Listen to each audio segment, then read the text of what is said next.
Sepertinya waktunya sudah mulai malam ya, sudah jam 8 lebih. Cuma Anda masih punya PR nih, pertanyaan pertemuan sebelumnya ya. Anda jawab singkat saja. Ya, Anda jawab singkat saja. Ada yang bertanya, ada yang bilang katanya kalau kita punya masalah hidup, maka buka Al-Quran secara acak random. Buka aja secara acak. Maka kita akan mendapatkan ayat sesuai dengan kondisi kita. Ini benar nggak Ustaz? Ya, mana dalilnya kalau memang benar? Pertama, Anda bilang, kalau yang dimaksud adalah Al-Quran itu sebagai obat dari segala sesuatu, benar. Allah Subhanahu wa ta'ala jadikan Al-Quran itu syifa, obat. Lima fis sudur, yang untuk baik dalam hati kita atau untuk yang lainnya. Al-Quran itu obat secara umum. Dapat menenangkan hati kita ketika kita ada problematika. Pasti hati akan tenang ketika kita baca Al-Quran. Betul. Cuman pernyataan kalau kita buka langsung pasti sesuai dengan jawaban, ini nggak tahu dari mana asalnya. Ya. Antum lagi pusing, mikir rezeki, antum buka, ayat tentang rajam, nyambung nggak? Nggak nyambung jemaah, nggak nyambung. Tapi kalau antum baca Al-Quran untuk meringankan musibah antum, untuk menenteramkan jiwa, itu benar. Tapi kalau katanya, oh, udah tenang aja, pokoknya kalau ada masalah buka aja, pasti jawabannya di situ. Enggak. Ini nggak tahu dari mana. Kalau misalnya punya masalah, solusinya baca Quran, benar. Pasti Allah akan berkahi suatu urusan ketika urusan tersebut dicampur dengan firman Allah Subhanahu wa ta'ala. Ya. Allah ta'ala Nabi SAW. Kemudian ada juga yang bertanya, bagaimana tentang pengamalan ilmu ketika sering mendapatkan kalimat, udahlah kita kan beda cara paham, hormati perbedaan. Terus gimana Ustaz? Jamaah, hormati perbedaan itu dalam urusan agama ketika memang majalnya ada perbedaan, ada khilaf di antara para ulama, dan memang ada tempatnya untuk khilaf tersebut. Contoh, ketika orang sholat, tahiyatnya menggerak-gerakan telunjuk sama nggak menggerak-gerakan telunjuk, diam aja. Ini ada khilafnya memang di tengah masyarakat, di tengah ulama, dan memang semuanya punya dalil. Maka kita wajib menghormati. Orang mulai sholat, Al-Fatihahnya mulai dari Bismillahirrahmanirrahim, sama yang mulai dari Alhamdulillahirrabbilalamin. Ini ada tempatnya. Hormati, silakan hormati. Tapi kalau dalam urusan akidah, dalam urusan usul pokok, nggak bisa. Dia salah. Ini perbuatan syirik. Ini bukan bagian dari agama, nggak bisa ditawar-tawar. Sampaikan jemaah. Yang namanya toleransi itu, ketika memang ada di situ majal, tempat untuk bertoleransi, untuk saling menghormati. Yang menghormati muamalah baik, iya, kita juga harus tahu adab. Jangan juga ketika kita berselisih paham, langsung kita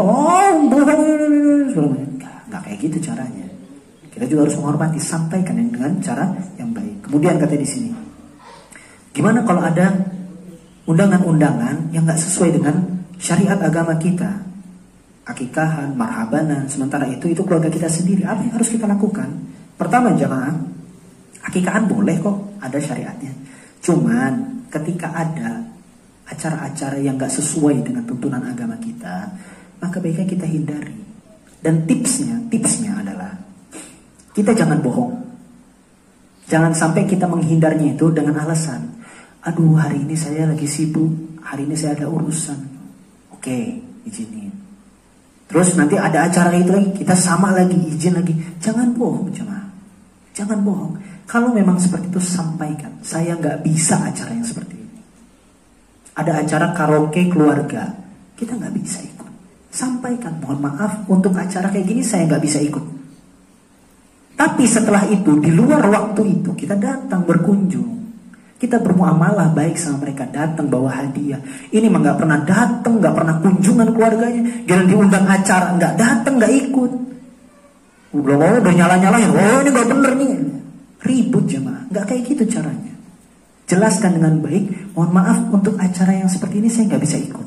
Sehingga nanti ke depannya dia gak perlu ngundang kita lagi, dia paham. Mereka ngerti, oh iya, yang kayak gini pasti si fulan gak mau ikut. Itu minimalnya. Mereka akan ngerti. Kalau kita bohongin terus, mereka kan akan sadar. Mereka kan bukan anak kecil, mereka tahu ini orang bohong terus. Kesel akhirnya, tambah benci. Jujur, ngomong yang jelas, ngomong yang baik. Minimal ya mereka akan ngertiin kita, atau bahkan bisa ngikut sama kita. Ini kenapa sih kok si fulan gak mau ikut acara kayak gini? Ada apa sebenarnya? Akhirnya belajar, cari tahu. Oh ternyata dapat hidayah. Masya Allah, bagus. Ini tipsnya jemaah. Dan ingat tadi, lepas acara itu kita datang, kunjung. Jangan pula di hari itu kita gak ikut, besok-besoknya kita gak pernah ziarah, gak pernah silaturahim. Nah ini juga salah. Tunjukkan kalau kita bukan ingin memutus tali silaturahim. Kita ingin menyambung tali silaturahim, tapi dengan cara yang benar. Ini tipsnya. Ya. Kemudian panjang ini pertanyaan. Ya, 2 lagi lah, dikit lagi. Ketika sholat malam gak ngeliat jam. Wah ini saking khusyuknya. Lagi sholat malam gak ngeliat jam. Kemudian tiba-tiba udah masuk azan. Ya, sudah masuk azan. Terus gimana witirnya? Ya. Dalam sebuah hadis yang diriwayatkan oleh Imam Muslim di nomor 754, Nabi SAW mengatakan, "Awtiru qabla an tusbihu." Berwitirlah kalian sebelum masuk waktu subuh. Kemudian dalam hadis yang lain disebutkan, "Man adraka subha wa la yutir fala watralah." Kalau sudah masuk waktu subuh, maka nggak boleh witir dan nggak ada witir buat dia. Sudah selesai, masuk waktu subuh selesai. Ya. Ini sependapat sebagian para ulama. Sebagian lagi mengatakan bahwa boleh selama belum ditegakkan sholat subuh boleh melanjutkan witir. Namun pendapat yang lebih kuat, kalau sudah waktu subuh dia nggak bisa witir. Ya sudah, dia berarti nggak dapat witir, dia ketinggalan sunnah witir. Mungkin dia lagi sholat malam. Terus gimana kalau misalnya lagi witir tiba-tiba adzan? Maka sempurnakan witirnya. Sempurnakan, karena dia mulai sebelum adzan. Meskipun sudah adzan, maka tetap melanjutkan witirnya. Allah ta'ala alam. Terakhir, definisi safar untuk para wanita. Pertama, definisi safar, para ulama berselisih pendapat. Ada yang mengatakan bahwa jaraknya 50 km. Ada yang berpendapat 84 km. Ada juga yang berpendapat uruf. Uruf itu kebiasaan masyarakat, adat istiadat masyarakat. Contoh,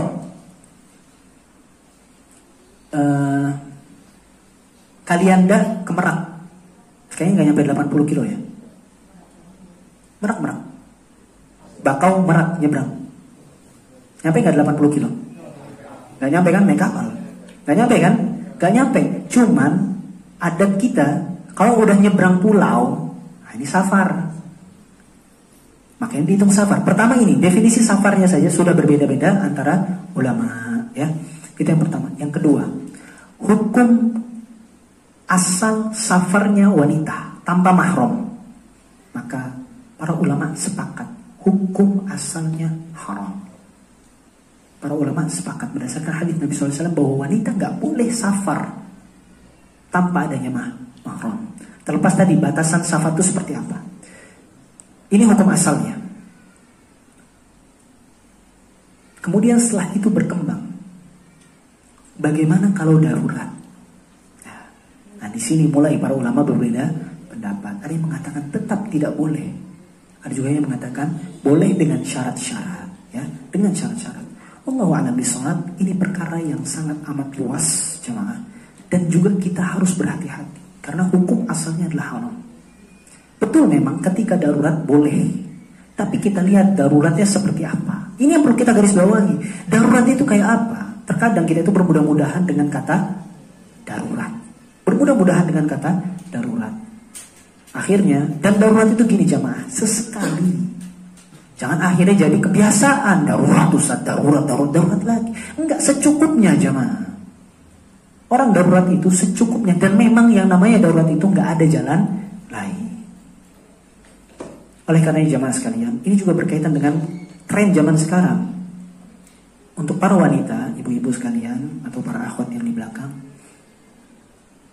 inilah salah satu hikmah adanya syariat menikah.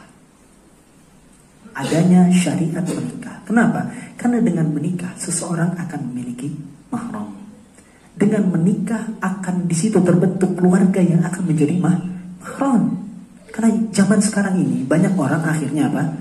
Memilih untuk tidak menikah. Alasannya karena trauma menikah, karena trauma ini, trauma itu. Memilih child free, bebas anak, gak mau punya anak. Padahal jemaah ini bahaya.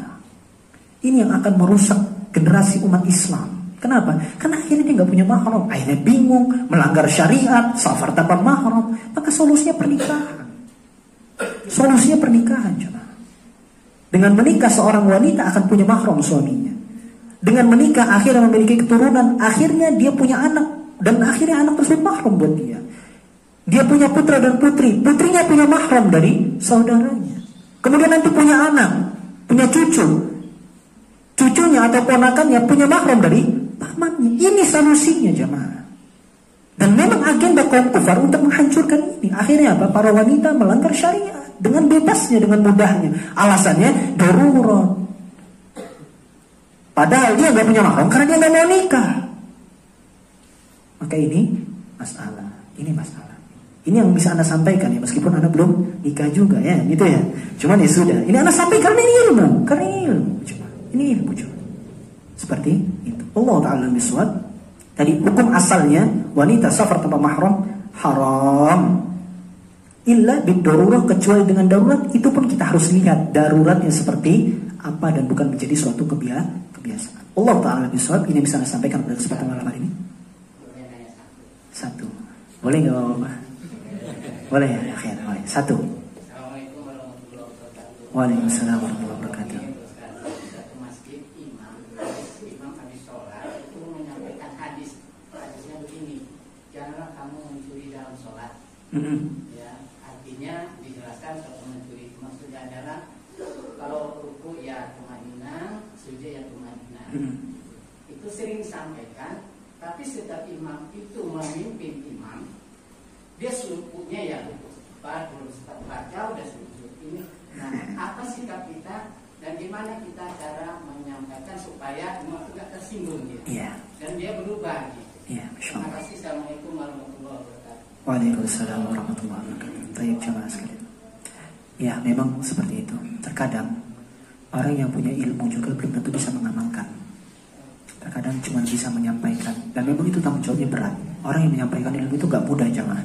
Jangan kira duduk depan sini tuh enak, jamaah. Anda, jamaah. Kita takut, kita menjawabnya berat, jamaah. Seperti itu tadi, karena mungkin ada kesalahan yang kadang mungkin gak sadar. Cara terbaik adalah dimulai dari cara menasihatinya. Cara ngomong sama orang yang kayak gitu tuh jangan di depan umum. Ajak ngopi bareng gak apa-apa. Ini buat kebaikan. Ajak makan warteg lah. Atau kalau di sini warung Padang, ngobrol. Pak, kayaknya terlalu buru-buru loh Pak. Kalau waktu gerakan sholatnya itu kurang tumanina kita.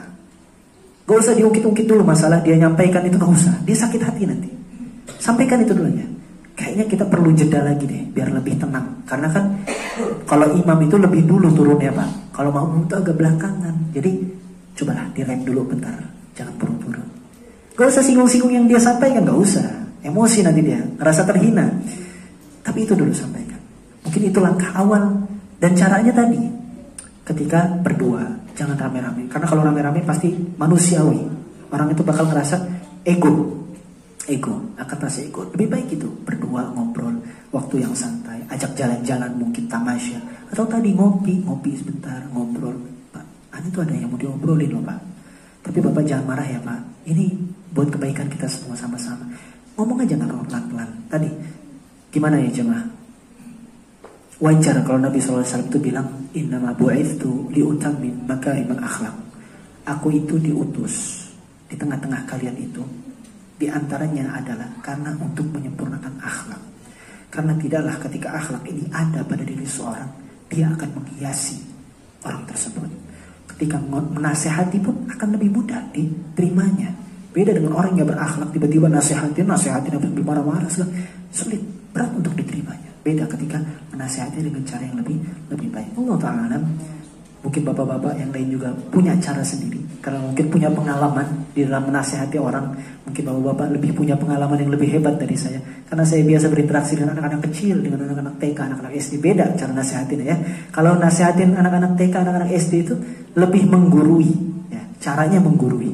Namun ketika yang mungkin lebih tua atau sepadan, atau mungkin sudah sama-sama tua, sama-sama sepuh, beda caranya. Wallahu ta'ala bishawab. Mungkin itu Pak yang bisa Anda sampaikan. Cukup? Insyaallah. Barakallahu fikum. Sekali lagi, kurang dan lebihnya mohon maaf. Yang benar datangnya dari Allah Subhanahu wa taala. Yang salah kepada Allah Subhanahu wa taala mohon ampun. Kepada Bapak Ibu, saudara-saudariku sekalian mohon maaf. Wassallallahu wasallam ala nabiyina Muhammad. Assalamualaikum warahmatullahi wabarakatuh.